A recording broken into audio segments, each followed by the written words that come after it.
Hello student, for class 12 women's education Firoz का ये lesson का रिवीजन में करवाने जा रहा हूँ। एक बार आपको वीडियो में ये मिल चुका है, फिर से देख लीजिए। You are living in an age when there are great opportunities for women in social work. महिलाओं की एजुकेशन के बारे में डॉक्टर एस राधाकृष्णन ने ये लेसन लिखा हुआ है और इसमें उन्होंने ये प्रयास किया है कि आज समाज को किस प्रकार की महिलाओं की आवश्यकता है और महिलाओं के लिए समाज में कितने अवसर हैं सेवा करने के लिए। You are living in an age, आप एक ऐसे युग में रह रहे हैं when there are great opportunities, जहाँ पर बहुत से अवसर हैं, मौका हैं फॉर वीमेन, महिलाओं के लिए, इन सोशल वर्क, समाज सेवा में, सामाजिक कार्य के लिए, सामाजिक कार्यों में सेवा के लिए महिलाओं के लिए बहुत मौके हैं इस समय। पब्लिक लाइफ एंड एडमिनिस्ट्रेशन, जनता की सेवा के लिए, और एडमिनिस्ट्रेशन माने शासन में सेवा के लिए, शासन की सेवा, प्रशासनिक सेवा, जनता की सेवा, समाज सेवा, इनमें आप महिलाओं के लिए आज बहुत सारे अवसर हैं। Society requires women of discipline mind, आज समाज को कैसी महिलाओं की आवश्यकता है? डिसिप्लिन माइंड, अनुशासित मस्तिष्क वाली, अर्थात अनुशासन में रहने वाली महिलाओं की आवश्यकता है। एंड रेस्ट्रेंड मैनर्स, अच्छे संस्कार वाली, अच्छे गुणों वाली महिलाओं की आवश्यकता है। इसीलिए कैसी शिक्षा होनी चाहिए, इस विषय में डॉक्टर एस राधाकृष्णन चर्चा करते हैं। Whatever line of work you undertake, जो भी कार्य आपके अंडर में है, यानी आपको जो भी कार्य करने के लिए दिया गया है, you should bring to it an honest, आपको इसे करना चाहिए। कैसे? ऑनेस्ट, ईमानदारी से, डिसिप्लिन माइंड, और अनुशासित मस्तिष्क से, अनुशासन और ईमानदारी के साथ इसे करना चाहिए। You will then succeed and have the joy of your work, आप सफल भी होंगे और आपको काम करने का आनंद भी मिलेगा। कार्य करना तो सभी जानते हैं, लेकिन कार्य में आनंद लेना एक कला है। कार्य तो सब लोग करते हैं, ज़बरदस्ती टीचर आपसे काम करवाते हैं, करो, और तुम्हें लिखना पड़ता है, लेकिन आनंद नहीं आ रहा, ज़बरदस्ती करवाया जा रहा है। लेकिन यदि आप मन बनाएं कि वास्तव में हमें जो है काम करना है ये, और हम अपने लिए काम कर रहे हैं, दूसरे के लिए नहीं कर रहे हैं, अपनी सेवा देने के लिए काम कर रहे हैं, तो आपको आनंद आएगा। अगर आप इसे बोझ समझेंगे तो आनंद नहीं आएगा, और अगर आप इसे खेल समझेंगे तो आपको आनंद आएगा। इसलिए अगर आप ईमानदारी से, अनुशासित तरीके से काम करेंगे, जो भी काम आपको दिया गया है, तो आपको सफलता भी मिलेगी और उसमें आपको आनंद भी आएगा।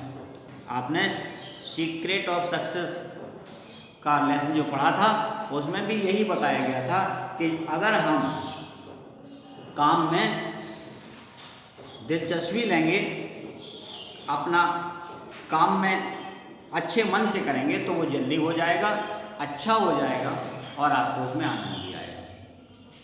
वो स्वास्थ्यवर्धक होगा, ना कि स्वास्थ्य खराब करने वाला। एक्चुअली इन आवर कंट्री, वास्तव में हमारे देश में education, so far as girls, जहाँ तक लड़कियों की बात है, so far as girl education is concerned, जहाँ तक लड़कियों की शिक्षा के संबंध की बात है, is not wide spread enough, वो विस्तृत नहीं है, पर्याप्त विस्तृत नहीं है। हमारे देश में जहाँ तक लड़कियों की शिक्षा की बात है, तो वो पर्याप्त विस्तृत नहीं है। सो एवरी इंस्टीट्यूशन, प्रत्येक इंस्टीट्यूशन माने संस्था, school, college, which contribute to the education of girl, जो लड़कियों की शिक्षा प्रदान करती है, योगदान देती है, contribution, is worthy of recognition and encouragement, वह प्रशंसा और सहानुभूति, पहचान की पात्र है, वर्दी, योग्य है। यानी जो भी संस्था लड़कियों को शिक्षा देती है वह बधाई की पात्र है। बट आई एम एनेक्सियस, लेकिन मैं चिंतित हूँ, that the kind of education that is imparted, इस प्रकार की शिक्षा जो दी जाती है, इम्पार्टेड दी जाती है, must not only be broad, केवल विस्तृत ही नहीं होनी चाहिए, but should also be deep, बल्कि गहन भी होनी चाहिए। जो शिक्षा हमारी लड़कियों को दी जाती है संस्थाओं के द्वारा वो प्रशंसा की पात्र हैं, लेकिन लेखक कहता है मैं चिंतित हूँ कि जो शिक्षा दी जा रही है वो ना तो विस्तृत है और ना ही गहन है। तो वो कहते हैं केवल विस्तृत ही नहीं बल्कि गहन भी होनी चाहिए। We are lacking in depth, इसमें गहराई की कमी है। शिक्षा गहराई मतलब क्या? विस्तृत का मतलब है कि शिक्षा में जो हम पढ़ाने जा रहे हैं और आगे क्या क्या है, कहाँ कहाँ फैली है। जैसे हम एक आप लोगों को एग्जाम्पल दें कि हम कहें कि आप ठीक है मोबाइल का एक ऐसे लिख दीजिए, तो मोबाइल का ऐसे आप लिख देंगे कि ये क्या क्या काम करता है, क्यों आवश्यकता है कि और इसकी आज क्या ज़रूरत है, क्या क्या ये लोगों को में पैदा करता है। लेकिन गहन का मतलब ये है कि इसकी शुरुआत कहाँ से हुई, किसने इसको बनाया और कौन सा पार्ट क्या काम कर रहा है। अगर ये गहराई है, कौन सा पार्ट क्या काम करता है, तो इसका मतलब है कि ये पार्ट किसी ही चीज़ में लगा दिया जाए वही काम करेगा। तो फिर बच्चों में ये जागृति आएगी कि इससे ये चीज़ बनाई जा सकती है, इससे ये चीज़ बनाई जा सकती है। तो ये गहराई नहीं है। तो गहराई का मतलब था कि उत्पत्ति से, उत्पत्ति के बारे में भी बताना चाहिए। वी में बिकम लर्नेड एंड स्किल्ड, हम सब हो सकते हैं, कुशल हो सकते हैं, but if we do not have some kind of purpose, लेकिन हमारे पास यदि एक प्रकार का उद्देश्य नहीं है इन आवर लाइफ, जीवन में, our lives themself become blind, तो हमारा जीवन अंधकार में हो जाएगा। अगर हमारे पास उद्देश्य नहीं है कि हम क्यों पढ़ रहे हैं, हमेशा ये क्वेश्चन अपने आप में होना चाहिए। और ये जब भी आपका मन ना लगे पढ़ाई में तो ये क्वेश्चन कर लीजिए हम क्यों पढ़ रहे हैं। अगर आपको इस क्वेश्चन का जवाब सही सही मिले और आपको लगे, कभी भी आप निराश नहीं होंगे। लेकिन ये भी बात सब हर एक के लिए नहीं है। जो पढ़ाई में वास्तव में ये चाहता है कि हम क्यों पढ़ रहे हैं, हम क्यों पढ़ रहे हैं, तो ऊपर सबसे ऊपर इसमें आया था किताब के लिए, इस किताब के माध्यम से कि हम पढ़ रहे हैं कि आज विशेष अवसर है समाज सेवा के लिए और पब्लिक लाइफ और प्रशासन में सेवा के लिए। अगर आप में ये दिमाग में है कि हमें देश की सेवा करनी है और आप ये क्वेश्चन करते हैं कि हम क्यों पढ़ रहे हैं, तो देश की सेवा करने के लिए। अगर आप नहीं पढ़ेंगे तो क्या होगा, तो हमारी कड़ी टूट जाएगी। हम एक देश की कड़ी हैं, देश को उन्नति करने के लिए एक चैन में शामिल हैं। अगर आप चैन तोड़ देंगे तो हमारा देश उन्नति नहीं कर पाएगा, हमारा देश पिछड़ जाएगा। अगर आप के अंदर देश के प्रति सम्मान है तो आप सोचेंगे नहीं हमें पढ़ना चाहिए, नहीं तो हम अपने देश को बर्बाद कर रहे हैं। दूसरी बात, अगर आप यही समझ लें कि हम अपने इसलिए पढ़ रहे हैं कि हमारे माता पिता की नाक न कट जाए, हमें क्लास में फर्स्ट आना है, फर्स्ट आना है, और नहीं पढ़ोगे आप तो फर्स्ट नहीं आ पाएगी, आपके माता पिता की नाक कटेगी। अगर आप यही सोच लें केवल कि हम अपने पेरेंट्स का सम्मान रखने के लिए हमें फर्स्ट आना ही है, तो भी आप पढ़ेंगे, बार बार पढ़ेंगे। क्योंकि अगर आप नहीं पढ़ेंगे तो कम नंबर आएंगे, और कम नंबर आएंगे तो माता पिता कहेंगे किसकी बच्ची है, अरे फला की बच्ची है, तो आपकी नाक कटेगी, आपके माता पिता की नाक कटेगी। इसलिए वहाँ पर भी एक सोचने की हम बता रहे हैं कि आप क्या कितना सोच सकते हैं। आप अपने अगर आप माता पिता का सम्मान चाहती हैं तो आप जरूर पढ़ेंगी, अगर आप नहीं चाहती हैं तो सोचेंगे अरे कट जाए तो कट जाए, एक से उपने कहा भाई थी दूसरी हो जाएगी। हाँ, तो ये मतलब आपको सोचने के लिए की बात है कि अगर आप इन सब बातों को सोचते रहेंगे तो आप निराश नहीं होंगे और हमेशा मन लगा रहता है। आपका तमाम सीरियल देखते हैं, टीवी में देखते हैं, रामायण में भी देखते हैं कि जब भी अगर कोई निराश होता है तो वो यही सोचता है, अरे हमारा उद्देश्य जो है पूरा नहीं होगा, हमें करना पड़ेगा, ये करना ही होगा। ऐसा करते हैं और फिर वो उसी काम में लग जाते हैं लगातार। तो क्या था, भले ही कोई सब हो, कुशल हो, अगर उसके पास में एक प्रकार का उद्देश्य नहीं है जीवन में तो उसका जीवन अंधकारमय हो जाएगा। ब्लेंडरिंग एंड बिटर, कड़वाहट से भर जाएगा। ब्लेंडरिंग, चारों तरफ अंधेरा ही अंधेरा, निरुद्देश्य हो जाएगा। द गीता सेज, हमारी पवित्र पुस्तक गीता कहती है, ये गीता कुछ वहाँ नहीं है, गीता दा लगा है इसके आगे, और अगर गीता कोई कुशवाहा होती तो उसके आगे दा नहीं लगा होता। हाँ, इसलिए हमारी पवित्र पुस्तकों के आगे दा लगता है। ग्रामर की कहीं बात आती है तो वो भी हम आपको संकेत करते हैं। तो ये सब चीज़ें सीखने की होती हैं। द गीता का मतलब है, कोई कह दे द गीता सेज तो आप ये ना मान लेना कोई लड़की कह रही है, और अगर गीता सेज कहती है तो वो मान लेना कि लड़की कहती है। ये मतलब एक सीखने की बात। द गीता सेज व्यवसायत्मिका बुद्धि रेखा, कह रहा है अपने व्यवसाय में, अर्थात अपना जो भी आप व्यवसाय माने कार्य, जो भी कार्य कर रहे हो उसमें बुद्धि को एकत्रित करो, यानी अपना काम एक बुद्धि के अनुसार करो, दूसरा माइंड में कुछ ना हो। कहने का मतलब एक उद्देश्य होना चाहिए। For a truly cultural mind, एक अच्छे सुसंस्कृत मस्तिष्क के लिए there is a single mindness, इसका यही अर्थ दे दिया इन्होंने। व्यवसायत्मका बुद्धि रेखा, इसका मतलब क्या है, for a truly cultural mind there is a single mindness, यही है इसका मतलब कि केवल एक उद्देश्य होना चाहिए। अगर आप काम कर रहे हैं तो आपका फिर मन इधर उधर डगमगाना नहीं चाहिए, उसी में लगा होना चाहिए कि हम यही करना है केवल। Play value play, work value work, ये पोएम है क्योंकि नर्सरी क्लास में है, बहुत कुछ सिखाती है। केवल 2 ही लाइन की, बच्चों को छोटी छोटी होती है ना, 2 लाइन की poem. Play value play, work value work. जब आप काम कर रहे हो तो पूरा मन काम में लगाएं, और जब आप खेल रहे हो तो पूरा मन खेल में लगाएं। ये नहीं हो कि खेल रहे हैं और काम करने की चिंता है, इतना खेल मन लगेगा, और जब काम कर रहे हो तो फिर पूरा मन काम में हो, खेलने की चिंता नहीं। बच्चों को सिखाई जाती है poem. Dedication to single purpose, एक उद्देश्य हो और उसी में पूरा डेडिकेशन, समर्पण, अपने एक उद्देश्य में पूरा समर्पण होना चाहिए कि जो हम कर रहे हैं उसी को पूरा करना है। पहले अभी आपका केवल एक ही उद्देश्य है कि क्लास में, इंटर में अच्छे मार्क्स लाना, केवल एक उद्देश्य।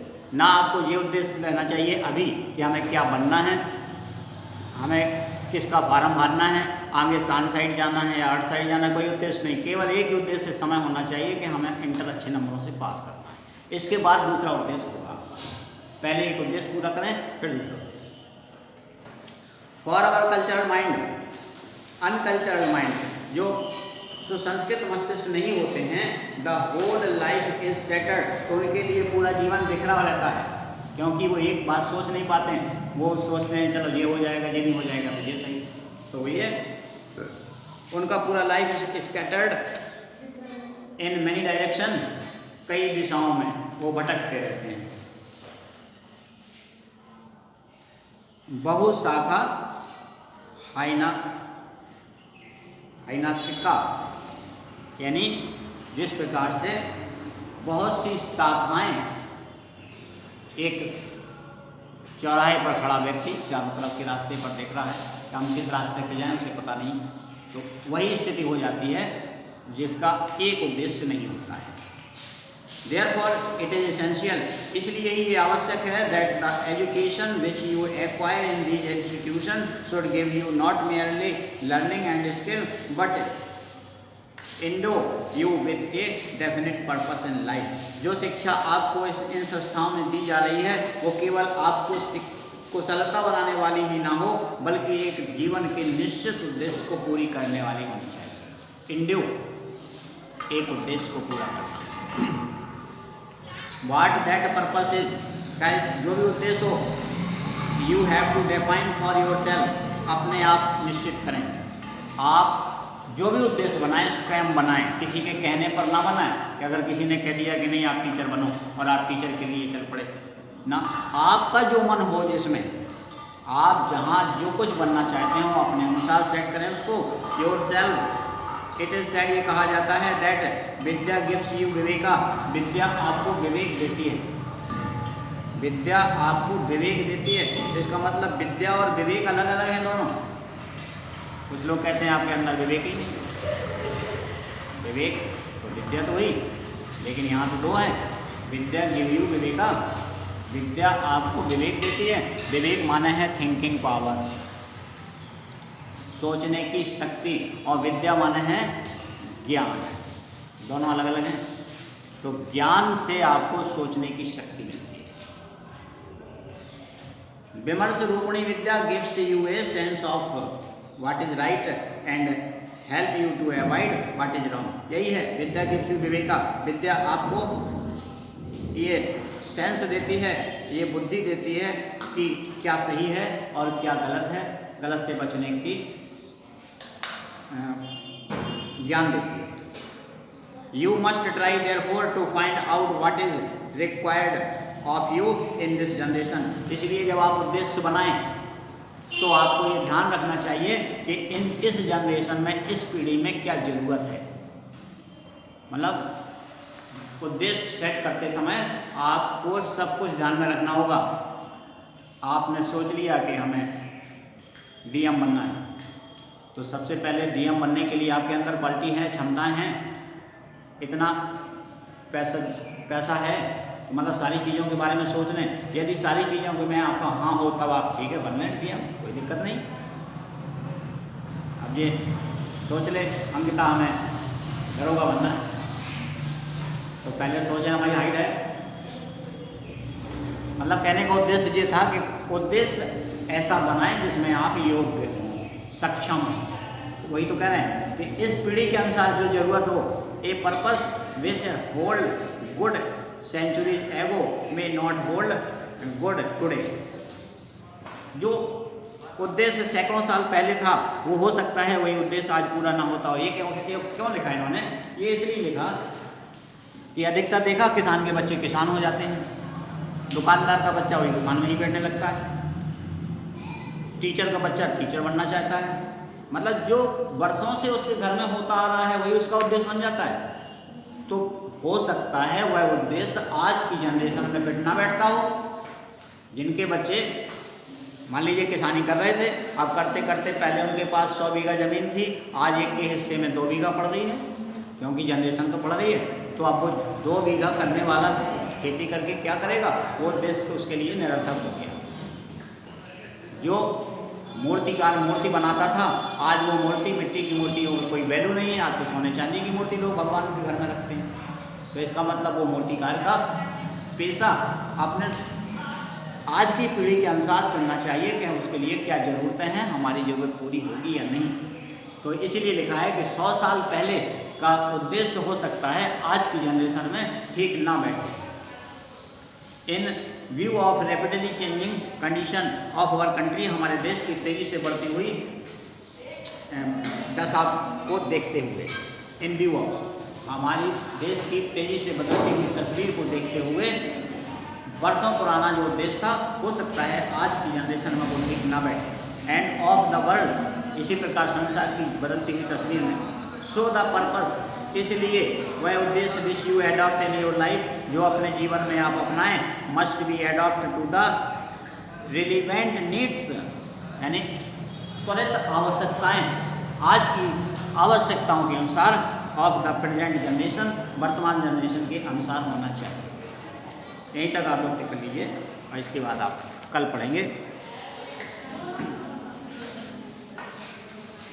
थैंक यू, जय हिंद।